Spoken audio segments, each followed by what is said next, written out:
क्या मोहम्मद इबाद भविष्य में सत्ता की लालच दिखी तो करवट बदल सकते हैं? तो ऐसे लोगों के लिए सोचा भी नहीं जा सकता जो लोग नफरत फैलाएं, उनको कहीं से भी किसी तरीके से मजबूत करने का काम हमारा जैसा इंसान तो नहीं कर सकता, चाहे जितना भी नुकसान हो जाए। कि समाजवादी पार्टी से दूरी भी बनाए थे आजम खान साहब, वो उस वक्त का दौर याद है आपको? देखिए, अगर आप परिवार की बात करें, किसी से भी मनमुटाव हो सकता है। आप चाहे भाई भाई में हो जाता है, दूरी बन जाती है, मियां बीवी में दूरी बनती है। और आप कह रहे हैं कि स्वार्थ से नहीं, वो भाजपा को रोकने के लिए आए देखिए, हैं। परिस्थितियां बदलती हैं और उत्तर प्रदेश में अगर कोई रोक सकता है भारतीय जनता पार्टी को, तो समाजवादी पार्टी रोक सकती है। और अगर फिर कहीं स्थिति देखे खराब हो रही है तो वही नेता फिर दूसरी जगह ना करवट बदल दें। अगर कोई ऐसा रास्ता तय करता है तो जनता उसका जवाब देती है। तमाम आप लोगों ने देखे जिन्होंने विचारधारा बदल दी, वो किसी दल के नहीं रहे। कि मोहम्मद इबाद सबसे ज्यादा मतलब प्रिय नेता किसे मानते हैं? अखिलेश यादव।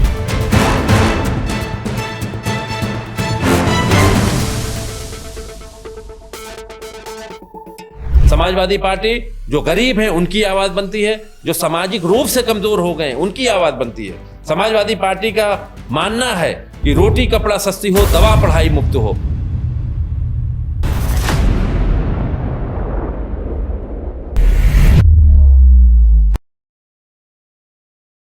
नमस्कार, मैं अकरम हाशमी एक बार फिर से अपने पॉडकास्ट में हाजिर हैं। पॉडकास्ट के माध्यम से नए नए शख्स के साथ हाजिर होते हैं और उन शख्स के साथ तीखे सवाल और तीखे सवाल के साथ साथ जब भी पॉडकास्ट होता है तो अक्सर मेरा पॉडकास्ट राजनीतिक दल के नेताओं के साथ होता है। लेकिन आज जिस नेता के साथ हमारा पॉडकास्ट है, उनके अगर पद की हम बात करें तो शिया पीजी कॉलेज के अध्यक्ष रह चुके हैं, छात्र सभा अध्यक्ष रह चुके हैं, नगर अध्यक्ष रह चुके हैं, प्रदेश उपाध्यक्ष रह चुके हैं।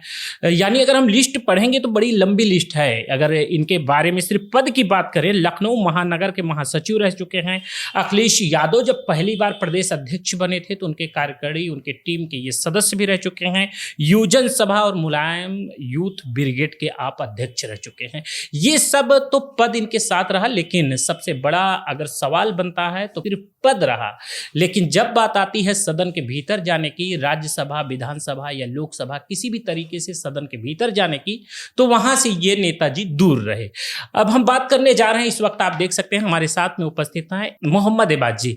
आपका बहुत बहुत स्वागत है। सबसे पहला सवाल हमारा यही है आपसे कि हमने आपके पद के बारे में बताया और पद की जब लिस्ट को हमने पढ़ना शुरू किया तो लगभग 1 मिनट तक आपके पद का लिस्ट पढ़ते चला गया, लेकिन उसमें कहीं से एमएलसी, एमएलए या कहीं से लोकसभा सदस्य, ऐसा कहीं से दूर दूर उसमें नामो निशान नहीं है। अब मौका नहीं मिल पाया क्योंकि हम लोग विचारधारा की राजनीति करते हैं, तो इस बात का थोड़ा सा तो मलाल होता है। लेकिन जब संघर्ष की बात हो और प्रदेश और देश के नौजवानों के हित की बात हो, मुसलमानों के हित की बात हो, तो अपना पर्सनल हित त्यागना पड़ता है। यही सीखने को हमारे वालिदैन से या हमारे जो समाज का बदलाव लाते हैं कि अपने पर्सनल कुर्बानी अगर देनी पड़े और समाज के लिए, तो उससे कोई परहेज नहीं है, क्योंकि अपने लिए तो सब जीता है। औरों के लिए सोचो, खेत में किसान जो काम करता है उसके लिए, मजदूर की लड़ाई लड़ने के लिए, नौजवानों को उनका हक दिलाने के लिए, रोजगार दिलाने के लिए, और तमाम मुसलमानों के मुद्दे पर बात रखने के लिए। ये ज़रूरी नहीं कि आप एमएलए या एमएलसी या राज्यसभा मेंबर या सदन तक जाएं, और किस्मत में रही। और हम लोग तो परवरदिगार को मानते हैं, खुदा चाहेगा जब लिखा होगा तो तब कोई नहीं रोक सकता। लेकिन एक सवाल उत्पन्न होता है, ठीक है, ये तो आपका मलाल आपने जाहिर किया, लेकिन सवाल ये उत्पन्न होता है, लोगों को उम्मीद होती है कि हमारे मोहम्मद इबाद साहब जब आगे निकलेंगे तो सदन के भीतर जाएंगे, हमारी आवाज़ उठाएंगे। किसी विशेष पार्टी का झंडा उठा करके आदमी आवाज़ तो नहीं बन सकता है जब तक वो सदन के भीतर नहीं जाएगा। देखिए, विचारधारा की बात होती है। ये तो सही है कि सदन में जो लोग पहुंच जाते हैं तो उनको अब ज़्यादा मौका मिलता है बात उठाने के लिए और लोगों के लिए काम करने के लिए। लेकिन ऐसा भी नहीं कि संगठन में रह के या बिना संगठन में लेके, अगर आप तमाम देख लीजिए, अपने देश की ही हिस्ट्री उठा के देख लीजिए, तमाम ऐसे लोग हैं जिन्होंने समाज के हित के लिए काम किया। तमाम लोग चैरिटेबल संस्थाएं चलाते हैं, तमाम लोग बेला वजह के भी संघर्ष करते हैं लोगों को उनका हक दिलाने के लिए। हमारा देश की मिट्टी है लोगों की मदद कराने वाली। अगर राह चलते भी किसी का एक्सीडेंट हो जाए या किसी को हल्की ठोकर भी लग जाती है, तमाम लोग जो अच्छे दिल के लोग हैं, जो समाज को की सोच रखते हैं कि किसी को तकलीफ ना पहुंचे, वो खड़े हो जाते हैं उसकी मदद करने के लिए। तमाम लोगों को हॉस्पिटल पहुंचाने का काम करते हैं। कुछ लोग ऐसे भी हैं कि मान लिया वो रौंदते हुए लोगों को चले जाते हैं, तो ऊपर वाले का शुक्र है, लोगों की दुआएं हैं कि हम लोग मदद करने वालों की लिस्ट में, फहरिस्त में अपना नाम जोड़ना चाहते हैं, ना कि सेल्फिश की या तो अपने लिए ही जीने वालों की लिस्ट में। नहीं, ये तो ठीक है। एक सवाल ये भी बनता है ना कि ठीक है कि आप मदद कर रहे हैं, विचारधारा से जुड़े हैं, लेकिन जब आपके करीबी की बात आती है तो आप अखिलेश यादव के करीबियों में होते हैं। करीबियों में इसलिए क्योंकि यूथ ब्रिगेड के अध्यक्ष प्लस युवजन सभा के अध्यक्ष, अगर देखा जाए तो बहुत सारे पद आपके पीछे भी, यानी उससे पहले भी आप कई पदों पर रहे।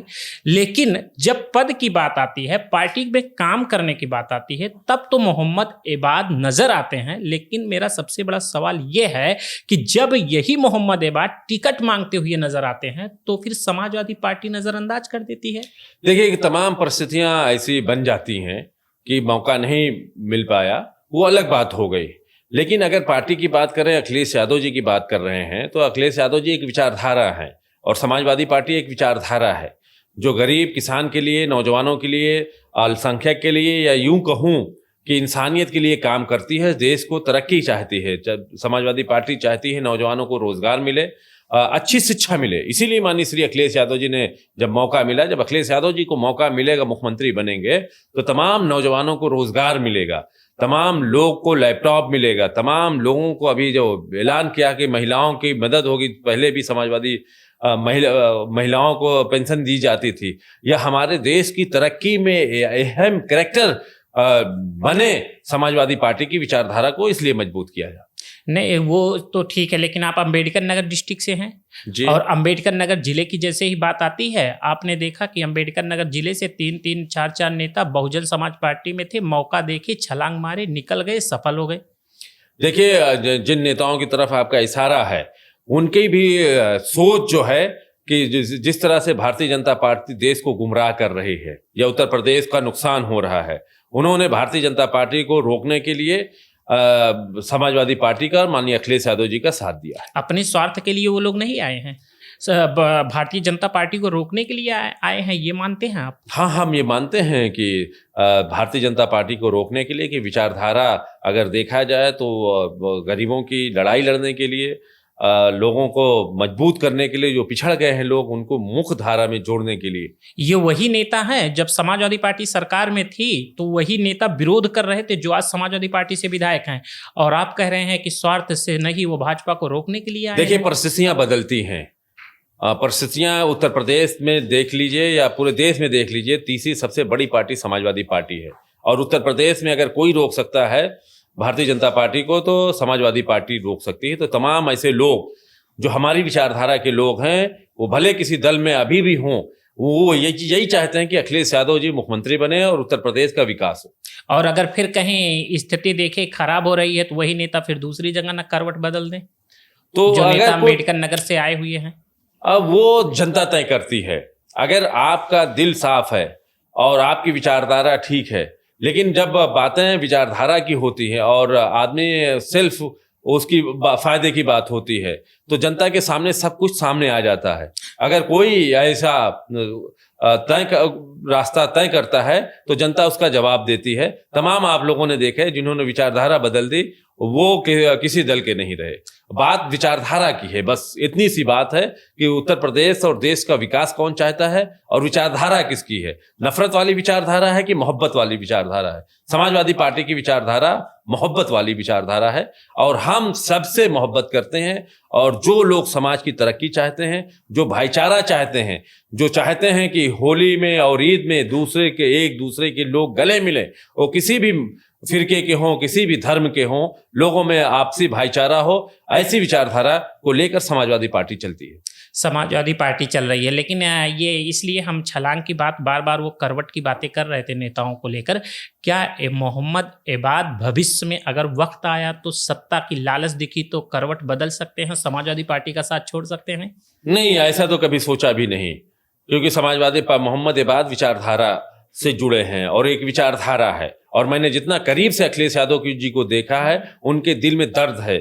गरीबों को देख के वो चाहते हैं कि प्रदेश की और आम इंसानों की गुर्बत दूर हो। नौजवान जो परेशान है, जो अपने घर से गांव से निकलकर शहरों में पढ़ाई करके अच्छी नौकरी चाहता है या अपना व्यापार करना चाहता है, उनको व्यापार मिले, तो ये एक विचारधारा है। तो अखिलेश यादव जी के अंदर विजन है, वे उत्तर प्रदेश की तरक्की चाहते हैं, देश की तरक्की चाहते हैं, ना कि नफरत फैलाना चाहते हैं। तो ऐसे लोगों के लिए सोचा भी नहीं जा सकता जो लोग नफरत फैलाएं, उनको कहीं से भी किसी तरीके से मजबूत करने का काम हमारा जैसा इंसान तो नहीं कर सकता, चाहे जितना भी नुकसान हो जाए। एक सवाल अब उत्पन्न होता है, जैसे आपने बताया कि बहुत मजबूती से अखिलेश यादव को लेकर के, उनके विचारधारा को लेकर के मोहम्मद इबाद बहुत मजबूती के साथ जुड़े हुए हैं और उस विचारधारा से करवट नहीं बदल सकते हैं। सवाल ये पैदा होता है कि मोहम्मद इबाद सबसे ज़्यादा मतलब प्रिय नेता किसे मानते हैं अपना? अगर ये माना जाए कि एक तरीके का आदर्श नेता अखिलेश यादव को अपना आदर्श मानते हैं, नेता आदर्श नेता। और अगर अंबेडकर नगर जिले की बात आ जाएगी तो वहां किसे मानेंगे? अखिलेश यादव जी को। अंबेडकर नगर से बताना है। तो देखिए, जब हम जिस नेता से जुड़े हैं वो सिर्फ उत्तर प्रदेश ही नहीं, अंबेडकर नगर ही नहीं, उत्तर प्रदेश ही नहीं, पूरे देश के एक आदर्श नेता है, नहीं, एक विजन है। अगर हम बीते हुए कार्यकाल को लेकर सवाल कर रहे हैं, उनका कार्यकाल गुजर गया हो, वक्त गुजर गया हो, और इसके बाद उनके आपने बहुत शासन देखा, अंबेडकर नगर में बहुत सारे विधायक देखे, तो उन विधायकों में अंबेडकर नगर में सबसे परफेक्ट विधायक मोहम्मद इबाद को कौन लगा? देखिए, अगर मैं बात करूं, हम लोगों के जब बचपना था तो हमारे कम्युनिस्ट पार्टी के लीडर हुआ करते थे अकबर हुसैन बाबर साहब। उन्हीं को देखकर, उनकी स्टाइल को देखकर, उनको जब देखते थे तो हम लोगों के अंदर लगता था कि वो दहाड़ते थे। कहीं भी किसी के ऊपर जुल्म हो तो थाने पहुंच जाते थे, किसी की कोई बात हो तो बात रखते थे। तो वो हम लोगों के उन्हीं को देखा। उसके बाद तो फिर अखिलेश यादव जी के अलावा हम लोगों को हमने और किसी की तरफ नहीं देखा। मतलब बाबर को आप नेता मानते हैं? जी, बाबर हमारे नेता। बाबर को आप नेता मानते हैं? हाँ, बाबर नेता विधायक रहे हैं। बाबर नाम सुनते ही इस वक्त के दौर में समझ रहे हैं क्या स्थिति हो सकती है? जो भी स्थिति रही हो, इस वक्त की स्थिति की बात हो रही है। बाबर का नाम जैसे ही आता है, सवाल स्थिति की पैदा अगर होता बात है। करोगे तो मुसलमान सब समझ के न जाने लोगों को क्या, कुछ लोग जिस उसी पे पॉलिटिक्स करते हैं। तो अकबर हुसैन बाबर शायद तो कम्युनिस्ट के बहुत बड़े नेता थे और अकबरपुर के सबके चहेते थे। किसी भी जो जानने वाले हैं उनके लोग, उनसे आप पूछिए। ये और आपने बताया उनकी स्टाइल, उनकी अंदाज, मतलब कहीं ना कहीं उनके कई अंदाज और उनके स्टाइल का लोकप्रियता कहीं ना कहीं आपको आकर्षित कर लिया। तो ये सवाल थोड़ा सा है कि उनकी स्टाइल को लेकर के हुबहू कुछ वर्णन कर सकते हैं, कुछ बता सकते हैं आप? अब वर्णन, आपके ये चेयर ऐसी है कि उस पर बैठ नहीं सकते, ये दोनों पैर उठा के ऐसे खड़े बैठ जाते थे। अच्छा। हाँ, ऐसा ना हो कि आपका सोफा क्यों गया। मतलब उनके दौर में ऐसे सोफे नहीं थे। जुबान से बयां कर दीजिए। ये बिल्कुल जैसे मैं बैठा हूँ, ये चप्पल कर लेगा, जूता उतार के, चप्पल या जूता पहने चप्पल उठा के सीधा पैर रख के ऐसे बैठ जाते दोनों थे। बिल्कुल सिंपल लगते थे देख के, और जब तक वो बोले ना, जब तक वो न लगे, तो उन्होंने बल्कि एक साधारण इंसान की तरह लोगों से मिलते थे और लोगों का सबके सुख दुख में साथ रहते। मतलब कचहरी, थाने, कहीं पर भी वो जाते थे, अंदाज वही होता था कुर्सी पे, मतलब दोनों पैर को। अब देखिए, सब जहां तो हम लोगों ने नहीं देखा कि लेकिन जो अंदाज था, लेकिन जो अंदाज देखा तो उसी का वर्णन किया जा सकता। अच्छा। अब वो कचहरी में कैसे थे, कलेक्ट्रेट के यहाँ कैसे थे? आपने थाना का वर्णन किया था ना कि थाने में भाई, हाँ, थाने में हम लोग तो बताया था 96 के में वो चुनाव लड़े जलालपुर से, और उसके पहले से देखा तो हम लोग इतने बड़े नहीं थे कि हम लोग वहाँ थाना पुलिस छोटा समझ लीजिए, स्कूल और मदरसे का वक्त था। तो ऐसे वक्त में तो इतना वो भी नहीं था कि हम लोग आज से 30 साल के पहले की मैं बात बता रहा हूँ। तो घर वाले इजाजत थोड़ी देते थे कि थाने जाइए, पुलिस जाना, ऐसा कोई काम था? मतलब एक सुर था आपके अंदर, नेतागिरी का सुर था उस टाइम। अब मान लीजिए जुनून था। साइकिल भी मैंने चलाई थी 96 में। अच्छा ये बताइएगा, मोहम्मद एबाद के अंदर कब ये जुनून आया? युवजन सभा का आप अध्यक्ष बन गए, यूथ के अध्यक्ष बन गए, समाजवादी पार्टी विपक्ष के उत्तर प्रदेश की सबसे मजबूत पार्टी है, आप अखिलेश यादव के बेहद करीबी भी हो गए, तो मोहम्मद एबाद को नेतागिरी का जुनून कब से सवार हुआ? किसको देखने के बाद? बाबर को ही देखने के बाद या उससे पहले? देखिए, नेतागिरी का जुनून तो यूनियन पॉलिटिक्स से आ गया। हमारे साथियों, तमाम साथियों ने कभी नहीं सोचा था। हम तो लोग तो आए थे गांव से यहाँ पर लखनऊ में पढ़ने के लिए, और उस दौरान बामुश्किल एडमिशन हुआ। उसी दौरान तमाम दोस्त अहबाब, क्योंकि हम लोगों के लोग वो हुए, तो जब हम शिया कॉलेज में गए तो तमाम लड़कों ने अपना पैसा, मुझे याद है आज भी, एक लड़का अनस कुरैशी है, उसने सबसे पहले मुझे चंदा दिया था कि बैनर लगाओ। मैं मना कर रहा था, यहाँ तुम लोग इकट्ठा कर लो। उसने मुझे 50 रुपए दिए थे। 20-20 की 2 नोट थी, 10 रुपए की 1 नोट थी। तो तमाम हमारे साथियों ने चंदा किया और बैनर पोस्टर लगाए, और मोटरसाइकिल से पैदल लोग लग गए। अच्छा, संघ के चुनाव, पहला चुनाव उस टाइम लड़े आप? जी, पहला चुनाव। तो रिजल्ट सामने आया? हाँ, पहला चुनाव जब मैंने बैनर पहला टांगा था तो उस वक्त छात्र संघ का चुनाव नहीं हुआ। हाँ। उसके बाद भी हमारे साथियों ने कहा अध्यक्षी का, तो पहला चुनाव तो मैं अध्यक्षी का हार गया था, यूनियन का। लेकिन जब दूसरा चुनाव में जीता हूँ तो पोलिंग का 85% मुझे वोट मिला था, क्योंकि मैंने तमाम नौजवान जुड़ गए थे। तो बिल्कुल जमीन स्तर पे जिसे कहते हैं कि हमारा क्षेत्र तो शिया कॉलेज का पूरा रोड सीतापुर तक हम लोग प्रचार करते, कभी मोटरसाइकिल से, कभी गाड़ी से, कभी बस से, या गांव-गांव में जाकर तमाम ऐसे लोग नौजवान जुड़े जो आज भी जुड़े हैं। मुझे खुशी होती है, और वो तमाम लोग बहुत खुश भी होते हैं जब हम लोगों को कहीं पाते हैं बोलते हुए, और बहुत अपनाइयत से मिलते हैं। मैं जब बात निकल रही हूँ, मैं उन तमाम साथियों को शुक्रगुजार हूँ, और तमाम लोगों का कि जो एक गरीब परिवार से मैं था, ना कि मेरे पास इतना चुनाव लड़ने का पैसा था, ना मेरे पास संसाधन थे, लेकिन तमाम दोस्त, क्योंकि एक का तो नाम ले लिया, अगर तमाम दोस्तों के नाम लूं तो किसी न किसी छूट जाएगा। तो मैं चाहता हूँ कि बड़ी लंबी लिस्ट है, इसीलिए, और तमाम लोग हमारे जो कॉलेज के पूर्व अध्यक्ष लोग रहे हैं, उन तमाम लोगों ने हमारी मदद किया। आज बड़े बड़े जगहों पर लोग हैं, मैं सबका शुक्रिया अक्सर अदा करता हूँ कि उन्हीं लोगों की वजह से गाँव से निकल के आए हुए एक छोटे मध्यम परिवार के लोगों ने वहां से मदद किया, और जिससे राजनीति में मौका मिला। अखिलेश यादव की नजर कैसे पड़ी मोहम्मद एबाद पर?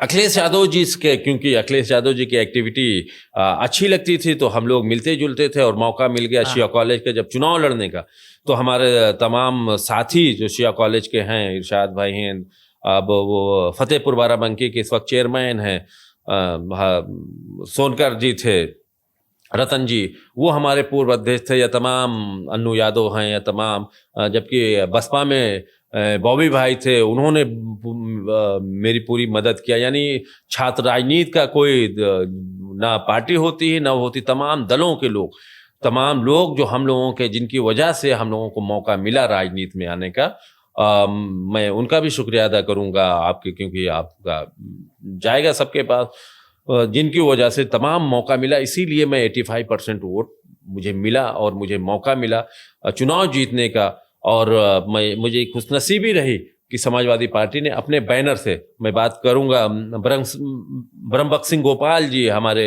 यूथ के तब अध्यक्ष हुआ करते थे, कुंवर शैलेंद्र सिंह हमारे अध्यक्ष हुआ करते थे, तो उन लोगों की वजह से, और माननीय अखिलेश यादव जी की प्यार की वजह से मुझे मौका मिला, और चुनाव में 85% जीता। और मुझे, मेरी खुशनसीबी है कि अखिलेश यादव जी ने मुझे शपथ दिलाई थी।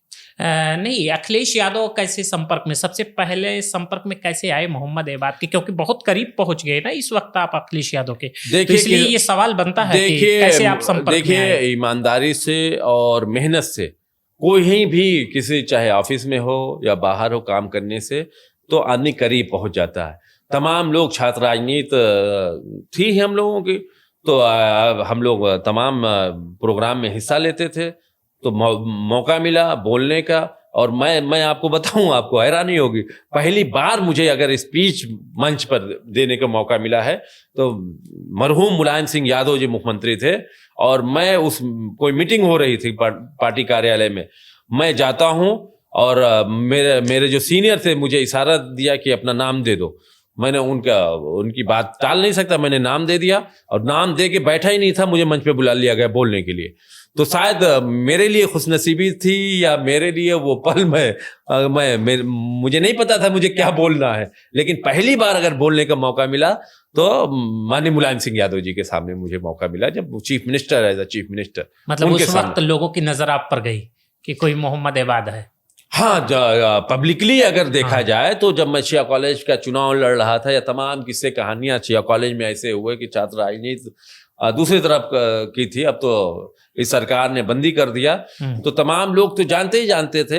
लेकिन अगर मैं पॉलिटिकल उस पे बात करूं कि पार्टी की एक उससे, तो शायद पहला मौका था मुझे, जब मुझे बोलने का मौका मिला, वो भी नेताजी के सामने। एक और सवाल होता है, आप तो करीब हो गए हैं इसलिए थोड़ा सा सवाल कर लेते हैं कि अखिलेश यादव के संबंध बिगड़ते हैं फिर टूटते हैं, ये आप समझ रहे हैं हमारी बात को? अखिलेश यादव के संबंध को लेकर ये हम कह रहे हैं कि पारिवारिक मसले की जब बात आती है तो अखिलेश यादव के संबंध बिगड़ते भी हैं, बनते भी हैं। देखा गया इलेक्शन से पहले जब मुख्यमंत्री थे उसी दौरान शिवपाल यादव से संबंध इतने बिगड़ गए कि पार्टियां अलग अलग बन गई, फिर इसके बाद दोनों लोगों के संबंध एक में देखा जा रहा है। तो जो एक समायोजन है परिवार का, कहीं उसमें कितना फिट बैठ रहे हैं अखिलेश यादव? अखिलेश यादव जी 100% फिट बैठते हैं। उस समय फेल हो गए थे, इसलिए कह रहा हूं। ना आप फेल, कुछ लोगों को भले गुमराह कर दिया, लेकिन अखिलेश यादव जी का जो नेचर है, जो उनका व्यवहार है, जो उनकी सोच है, वो किसी के खिलाफ नहीं है। वो उन्हीं लोगों के खिलाफ है जो देश के लिए और समाज के लिए हित के नहीं करते। आप तो अब अखिलेश यादव को भी देख लिए, शिवपाल यादव को भी देख लिए, तो शिवपाल यादव जी कैसे नेता हैं? शिवपाल यादव जी संघर्षशील हैं, पार्टी के लिए मजबूत करते हैं, पार्टी को, लोगों को जोड़ते हैं। उस वक्त क्यों नहीं गए जब वो संघर्ष प्रगतिशील को लेकर के कर रहे थे? प्रगतिशील एक नई पार्टी बना करके शिवपाल यादव जी कर रहे थे, तो मोहम्मद एबाद उस वक्त अखिलेश यादव के साथ थे, उस संघर्ष के साथ नहीं थे। यही तो पूछना चाहते हैं। नहीं, आप दूसरी तरह से पूछ रहे हैं। आपका सवाल वही होता ना, एक पत्रकार टोड़ मरोड़ के पूछता है। मैं उसकी बात नहीं कर रहा। आपने पूछा अखिलेश यादव, शिवपाल यादव जी कैसे नेता है? मैंने कहा संघर्षशील नेता है। और अखिलेश यादव जी से छात्र राजनीति से लेकर हम लोग लगातार बिल्कुल भैया कहते हैं। तमाम लोग आरोप लगाते हैं कि ये जवानी मतलब कुर्बान गैंग है। तो अखिलेश यादव जी की विचारधारा, अखिलेश यादव जी की सोच को हम लोगों के रग रग में बसी हुई है।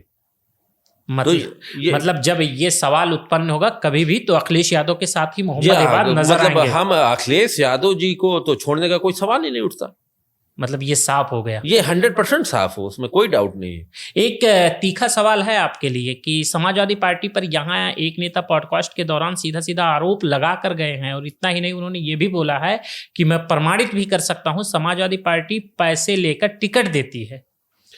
तो उनको किसने रोका था प्रमाणित करने के लिए? समाजवादी पार्टी का अभी कल ही देखा होगा, राष्ट्रीय अध्यक्ष जी ने यहाँ तक कह दिया कि कोई भी जिला अध्यक्ष, कोई भी विधानसभा अध्यक्ष किसी से भी चंदे लेने की कोशिश नहीं करेगा।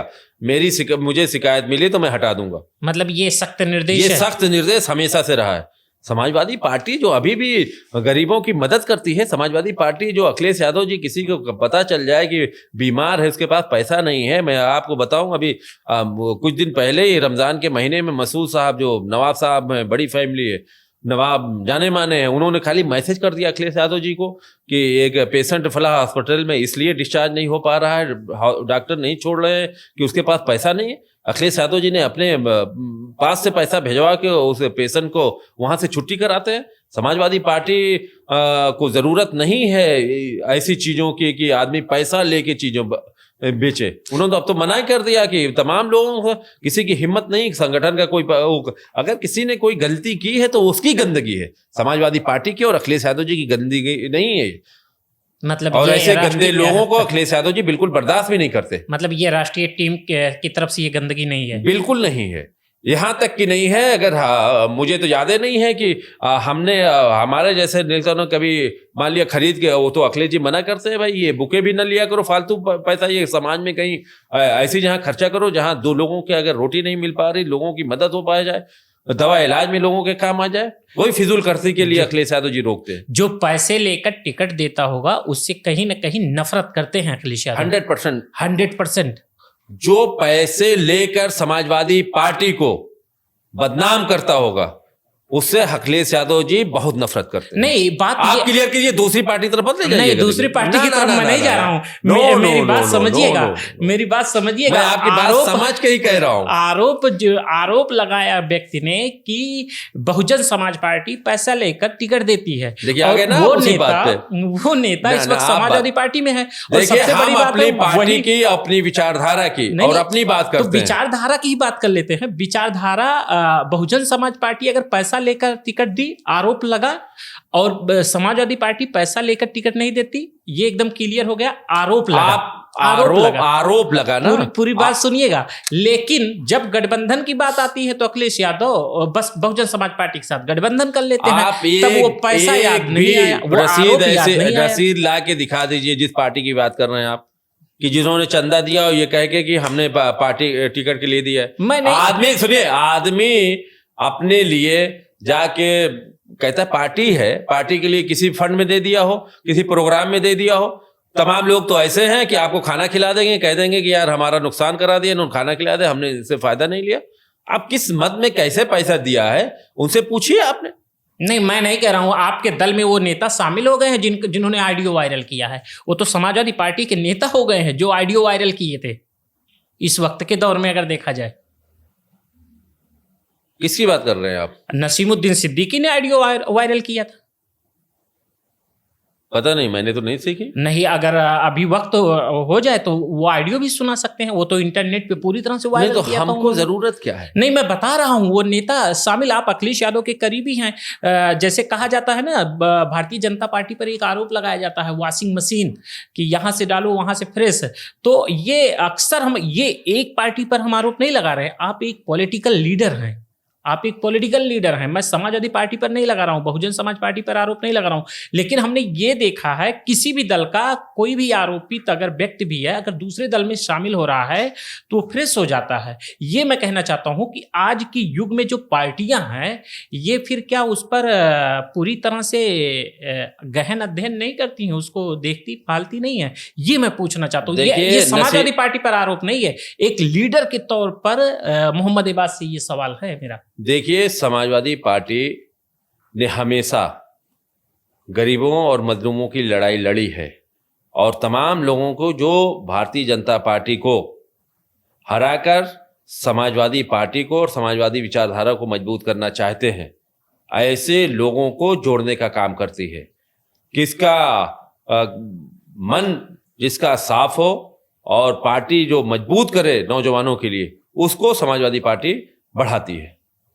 नहीं, ये तो बात हम मान ली है आपकी। ये बात हम एकदम विचारधारा से भी, आपने विचारधारा को बताया, मैं ये बात को कहीं से गलत ठहरा ही नहीं सकता। क्योंकि जिसके अगर पद की बात करें तो 1 2 3 4 5 6 7 8 9 10 पद जो व्यक्ति सिर्फ एक नाम पर उठाया हो, समाजवादी पार्टी के नाम पर, उसका विचारधारा तो मजबूत रहेगा ही कि समाजवादी विचारधारा मजबूत है। लेकिन मैं ये कह रहा था कि जो पार्टी नेताओं को 1 मिनट में फ्रेश कर देती हैं, पहले वही अपराधी रहता है जब तक वो विपक्ष में रहेगा, जैसे वो अंदर आएगा वो तुरंत फ्रेश हो जाएगा। ये मैं पूछ रहा हूँ, ये कौन सा टेक्निक है देखिए पार्टियों का? आप तो राष्ट्रीय पार्टी के मतलब प्रदेश लेवल की पॉलिटिक्स कर रहे हैं, आप अच्छे से बता देंगे। देखिए, हमारी पार्टी का विजन क्लियर है और विचारधारा क्लियर है कि जो हमारी विचारधारा को मजबूत करना चाहे, जो हमारी विचारधारा को आगे बढ़ाना चाहे, जो समाज की समता और समता समानता की बात करे, जो सबका स्वागत है, लेकिन समाजवादी पार्टी अपनी विचारधारा से कभी नहीं हटती, एकदम मजबूती से अपनी विचारधारा पर कायम मजबूती से कायम है। कितना आरोप लगा कि यहाँ तक कहा कि मरहूम मुलायम सिंह यादव जी को कि मुल्ला मुलायम सिंह यादव, समाजवादी पार्टी पे कितना आरोप लगा।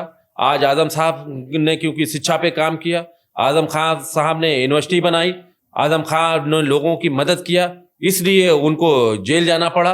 लेकिन समाजवादी पार्टी ने हमेशा से समता और समानता की बात की। जो लोग पिछड़ गए हैं, मुसलमान हमारे उत्तर प्रदेश और देश के अंदर पिछड़ा है, समाजवादी पार्टी ने मुसलमानों को आगे बढ़ाने के लिए काम किया। इसके लिए समाजवादी पार्टी पे तमाम लोग आरोप लगाए, तो समाजवादी पार्टी कभी भी इस चीज से हटती नहीं है और समाजवादी पार्टी हमेशा ऐसे लोगों को, दबे कुचले लोगों को, चाहे हमारे दलित भाई हों, चाहे बैकवर्ड के लोग हों, या तमाम लोग जो समाज के पिछड़े लोग हैं, उनकी आवाज बनती है। समाजवादी पार्टी जो गरीब हैं उनकी आवाज बनती है, जो सामाजिक रूप से कमजोर हो गए उनकी आवाज बनती है। समाजवादी पार्टी का मानना है कि रोटी कपड़ा सस्ती हो, दवा पढ़ाई मुफ्त हो। इसीलिए समाजवादी पार्टी की जब सरकार होती, माननीय अखिलेश यादव जी मुख्यमंत्री बनते हैं, तो वो दवाएं फ्री कर देते हैं, जांचें फ्री कर देते हैं और अच्छे अच्छे डॉक्टर बनाते हैं। आप लखनऊ के अंदर हैं, आपके आसपास जितना भी अच्छा वातावरण है, आपके थोड़ी दूर पर लोहिया पार्क है, आप देख लीजिए समाजवादी पार्टी ने लखनऊ और राजधानी को अच्छा वातावरण देने के लिए बनाया। माननीय अखिलेश यादव जी ने रिवर फ्रंट बनाया, माननीय अखिलेश यादव जी ने जनेश्वर मिश्रा पार्क बनाया, माननीय अखिलेश यादव जी नेताजी ने लोहिया हॉस्पिटल बनाया, माननीय अखिलेश यादव जी ने, समाजवादी पार्टी ने जेपी हॉस्पिटल बनवाया, यहां तक कि मेदांता या और तमाम प्राइवेट हॉस्पिटल जो लखनऊ के अंदर आए हैं, अगर किसी की देन है स्टेडियम से लेकर तमाम चीजें, तो समाजवादी पार्टी की देन है। ये सोच है समाजवादी पार्टी के अखिलेश यादव जी को। लोग दूसरे पर इतना बड़ा स्टेडियम उत्तर प्रदेश के अंदर नहीं था, माननीय श्री अखिलेश यादव जी ने स्टेडियम बनाया, जहां खेलकूद का ध्यान देखा। वहीं IT सिटी बनाया कि तमाम नौजवान जो हमारे दूसरे प्रदेशों में जाना पड़ता है, अपना घर बार छोड़ के अपने प्रदेश में रह के अच्छी पढ़ाई करें और अच्छी नौकरी पा जाएं। समाजवादी पार्टी की ये विचारधारा है। अच्छा, एक वक्त याद आ गया, आप तो मतलब जिस तरीके से आपकी पद की बात करें तो बड़ा इतिहास है। एक वक्त आया था कि समाजवादी पार्टी से दूरी भी बनाए थे आजम खान साहब, वो उस वक्त का दौर याद है आपको? देखिए, अगर आप परिवार की बात करें, नहीं परिवार से बात यहीं से शुरू हो सकती है। परिवार से बात करिए। देखिए, कभी किसी से भी मनमुटाव हो सकता है। आप चाहे भाई भाई में हो जाता है, दूरी बन जाती है, मियाँ बीवी में दूरी बनती है, तमाम चीजों में। क्या आजम साहब कहीं छोड़ के दूसरी दल में तो गए नहीं? किसी चीज के लिए रहा होगा, लेकिन आप ही के तमाम पूरे देश के कैमरों ने देखा, जब नेताजी और आजम साहब मिले हैं तो कितना, जैसे ये कि भाई मिलता है प्यार से, एक दोस्त मिलता है, उस तरह की तस्वीरें आज भी आपके पास होंगी उस दौर का। सवाल एक और है आपसे कि इस वक्त के दौर में अगर देखा जाए तो अखिलेश यादव इस वक्त के मतलब अगर देखा जाए मुख्यमंत्री बनने के बाद, जब विधानसभा का इलेक्शन चल रहा था तो दो विधानसभा लगातार अखिलेश यादव हार रहे हैं, जबकि मजलूम गरीब, आपने तमाम विकास की भी बातें बताई, और इन सारी बातों को सुनने के बाद भी अखिलेश यादव की जब रिजल्ट की बात आती है तो विधानसभा में पूरा फेल, भारतीय जनता पार्टी सरकार में जाती है। देखिए, पिछला जो आपने देखा, क्योंकि भारतीय जनता पार्टी जुमला देती है और गुमराह करती है, धार्मिक बात करके आपस में लड़ाने की बात करती है, लेकिन अब 2024 के चुनाव में आपने देख लिया इसी उत्तर प्रदेश में कि भारतीय जनता पार्टी को बिल्कुल जनता ने नाकार दिया, क्योंकि भारतीय जनता पार्टी का इतना ज्यादा लोगों को गुमराह करके वो चाहते हैं कि अब राजकुमार की तरह राजनीति करना चाहते हैं कि देश का संविधान बदल देंगे। तो समाजवादी पार्टी देश का संविधान नहीं बदलने देगी। समाजवादी पार्टी अब बैकवर्ड जो हैं, जो SC हैं, PDA के जो लोग हैं, मुसलमान हैं, उनके हक हुकूक को नहीं छीनने देगी। भारतीय जनता पार्टी वही काम कर रही है। इसलिए समाजवादी पार्टी PDA को लेकर उत्तर प्रदेश के अंदर सरकार बनाएगी और अखिलेश यादव जी मुख्यमंत्री होंगे। PDA का जैसे ही नाम लिया, PDA को लेकर कंफ्यूज हो जाते हैं, कभी कभी PDA से P से पंडित, P से पिछड़ा, कभी से P से पत्रकार। इसका मतलब क्या है थोड़ा सा, और विपक्ष वाले बताते हैं परिवार डेवलपमेंट, तो इसका फुल फॉर्म क्या है असली बताइए ना मोहम्मद एबाज साहब। आज देखिए, ये हम खुद ही नहीं समझ पा रहे हैं, मतलब ये कई मंच पर समाजवादी पार्टी के नेता इसका अलग अलग बता देते हैं। देखिए, आप भी समझ रहे हैं, अगर हमको मिलेंगे कहेंगे P से पत्रकार, और ये तो गुमराह करने वाली बात हो गई। मैंने क्या कहा, समाजवादी पार्टी एक विचारधारा है। जो पिछड़ गए हैं, जो जात के हिसाब से, सामाजिक हिसाब से, उनकी समाजवादी पार्टी है। दलितों को उनके इसलिए न सताया जाए कि वो दलित हैं, उनको घोड़ी पे अगर बैठ गए बारात में तो उनको मार ना दिया जाए कि वो दूल्हा बनकर घोड़ी पे नहीं बैठ सकते क्योंकि वो दलित हैं, इसलिए मार दिया जाए। इसलिए समाजवादी पार्टी ऐसे लोगों की लड़ाई लड़ रही है। ये मुसलमान या और जो लोग हैं उनको इसलिए ना सताया जाए, उनको उनके धार्मिक आजादी जो हमारे देश के संविधान ने दिया है वो मिलनी चाहिए और मिलती रही है। जो डॉक्टर भीमराव अंबेडकर जी ने हमें मौका दिया है, उस पर हमें अमल करने का कानून है। उसी कानून के तहत कि समाजवादी पार्टी सबको हक दिलाएगी और दिला रही है। इसलिए पीडीए से लोग बहुत परेशान हैं कि पीडीए के आ गए, लोगों की रात की नींदें छीन गई हैं। तो पीडीए ये क्रांति है और इस क्रांति से घबराए हुए हैं खासकर बीजेपी और आरएसएस के लोग। तो इस वक्त आप हमारे पॉडकास्ट में हाजिर रहे, पॉडकास्ट के माध्यम से प्रदेशवासियों को क्या संदेश देना चाहेंगे मोहम्मद एबाद? क्योंकि आपके साथ युवजन यूथ की एक बड़ी लिस्ट आपको देखेगी और देखने के बाद एक उम्मीद करेगी, क्या संदेश है इस वक्त उन लोगों के लिए? मैं तमाम नौजवानों को कहूंगा कि हमारा संविधान सबसे आगे है। संविधान बचाने के लिए, नौजवानों को रोजगार दिलाने के लिए, किसानों की उसकी उपज का अच्छा समर्थन मूल्य दिलाने के लिए, उनकी फसलें अच्छी हों, बिजली सस्ती के लिए, महंगाई को रोकने के लिए, महिलाओं की मदद के लिए, तमाम अल्पसंख्यक मुसलमानों की मदद के लिए, पिछड़े दलित अल्पसंख्यक और तमाम लोग जो पिछड़ गए हैं सामाजिक रूप से, उनकी मजबूती के लिए माननीय श्री अखिलेश यादव जी को मुख्यमंत्री बनाने के लिए लग जाए। आप देख सकते हैं कि पॉडकास्ट के माध्यम से आज समाजवादी पार्टी के नेता और इस वक्त मोहम्मद एबाद साहब हमारे बीच में हाजिर रहे, जो अखिलेश यादव के बेहद करीबी रहे। राजनीतिक चर्चा, राजनीति के साथ साथ कुछ मजाकिया अंदाज में भी चर्चा हुई है और चर्चे होने के साथ साथ उन्होंने पॉलिटिक्स को लेकर के पूरी तरह से विस्तार से बताया और खुल करके उन्होंने अपनी बातें रखी। साथ में ये भी बताया कि जो विचारधारा होती है वो विचारधारा मेरी इतनी मजबूत है कि शुरू से लेकर अंत तक जो जीवन का एक शिखर चलता है, उस जीवन के मुहिम में कहीं ना कहीं समाजवादी पार्टी को इन्होंने सबसे बड़ा अपनी जिंदगी की कुर्बानी को लेकर के बताया। इतना ही नहीं बल्कि इन्होंने ये भी साफ तौर पर कहा, कोई भी नेता अपने सेल्फ के लिए, अपने व्यक्तिगत तौर के लिए वो दल तो बदल सकता है, लेकिन इस वक्त अगर मोहम्मद एबाद के पास ऑप्शन भी आएगा सत्ता को लेकर तो दल नहीं बदलेंगे बल्कि विचारधारा के साथ समाजवादी पार्टी के साथ जुड़े रहेंगे। लगातार इस तरह के पॉडकास्ट के लिए बने रहिए आप हमारे साथ। फिर मिलते हैं अगले पॉडकास्ट में, तब तक के लिए नमस्कार।